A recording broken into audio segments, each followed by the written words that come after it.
चाहे जैसे भी हो हालात, हम पहुंचाते हैं आप तक आपकी बात। 24 घंटे पूरे सप्ताह, हर घटना पर पैनी नजर, जिससे आप न रहें बेखबर। चाहे युवाओं को करनी हो बुलंद आवाज, जानना हो चाहे कौन बना मनोरंजन का सरताज, खेल की दुनिया का ब्यौरा हर पल, आपके समाज के कार्यक्रम और उसकी हलचल, हर कूचे हर गलियारे से, हर शहर हर चौबारे से।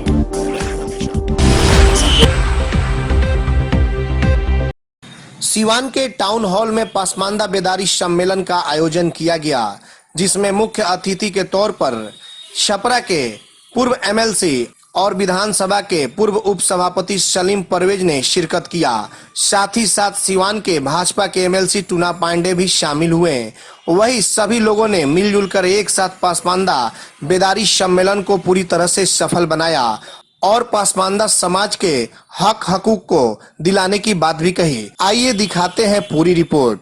संघर्षशील व्यक्ति थे कि बहुत कम आयु में उनका जन्म 1935 में हुआ और वो उनके गांव में एक जमींदार ने एक किसी गरीब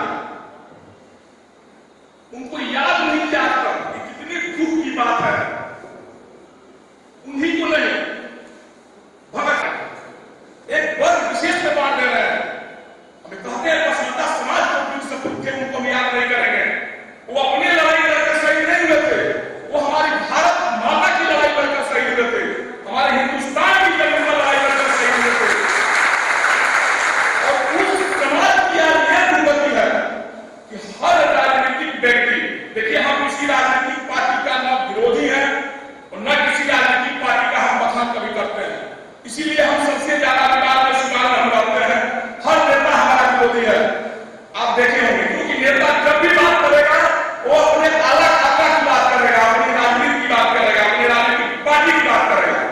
मैं हर बार जब भी बात करूंगा यही बात करूंगा कि हर राजनीतिक पार्टी अच्छी है, पार्टी कोई खराब नहीं होती है। खराब हम लोग जैसे नेता उसको कर देते हैं।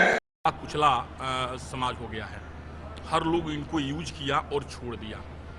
तो दरअसल हम लोग पसमानदा समाज के मान सम्मान स्वाभिमान के लिए कुछ भी करने के लिए तैयार हैं। सरकार से मांग करेंगे, अनुरोध हम लोग करेंगे माननीय प्रधानमंत्री महोदय से, माननीय मुख्यमंत्री महोदय से कि समाज का जो सबसे दबा कुचला वर्ग है पसमानदा समाज, उसको कम से कम आप समाज के अग्रणी में पंक्ति में लाइए, बिठाइए।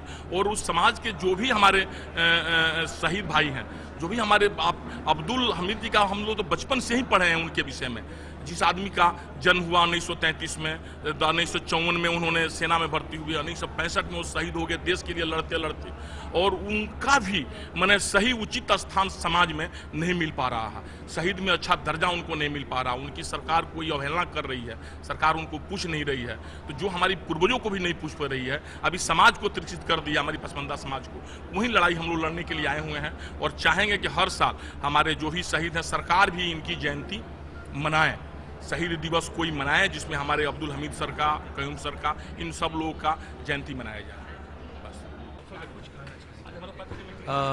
बाबा कौम, हम लोगों के बाबा कौम जनाब अब्दुल कयूम अंसारी साहब और वीर सपूत, भारत के सन 65 की लड़ाई में पाकिस्तान जब भारत से लड़ रहा था, उस वक्त परमवीर चक्र विजेता अब्दुल शहीद अब्दुल हमीद, कैप्टन अब्दुल हमीद की जयंती में आज हम सब लोग यहाँ पसमानदा समाज के लोग और हमारे साथ विधान परिषद के सदस्य टूना जी पांडे, पूर्व मंत्री बिहार सरकार मिश्रा जी, और पसमानदा समाज के सभी हमारे जिला परिषद के मिट्टू भाई जो आयोजक हैं, और अशरफ अंसारी जो हमारे अध्यक्ष हैं इस आयोजन समिति के। हम लोगों की एक मांग पत्र है कि आबादी के हिसाब से हमें हमारी हिस्सा मिलनी चाहिए, और ख़ास करके जो भारत सरकार की एक सबसे अच्छी एक योजना थी यूपीए सरकार में, जो तालीमी मरकज़ और हुनर चल रही थी, उसको समाप्त कर दिया गया। और सबसे बड़ी बात यह कि अब्दुल कयूम अंसारी साहब जब मंत्री थे उस वक्त उन्होंने 520 मदारिस खोले थे। उस मदरसे को भूमिहीन करार देते हुए किसी दूसरे स्कूल से टैग कर दिया गया, और जिससे कि हमारी नस्ल बर्बाद हो रही है।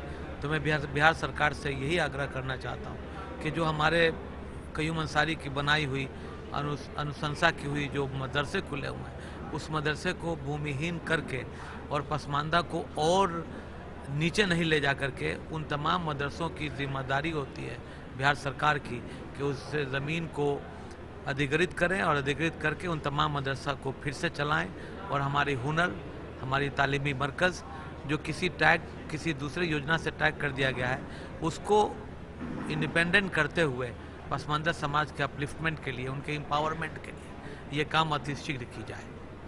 सरकार के साथ कई वर्षों तक रहे हैं, कभी आपने पसमानदा को हक दिलाने का काम क्यों नहीं किया? भाई मेरी बात सुनिए, जब तक जो पसमानदा के हक दिलाने की बात कर रहे हैं, मैं 9 से 15 तक बिहार सरकार में रहा और एक संवैधानिक पद पे रहा और 12,400 जब पीके शाही जी मंत्री थे, शिक्षा मंत्री, उस वक्त भी सरकार जो है वो 12,400 लोगों की जो टीईटी की परीक्षा लेनी थी वो मैंने पूरी कोशिश की और पीके शाही जी को मुबारकबाद देता हूँ कि उन्होंने जो है वो इसको फिर से लेकर के किया।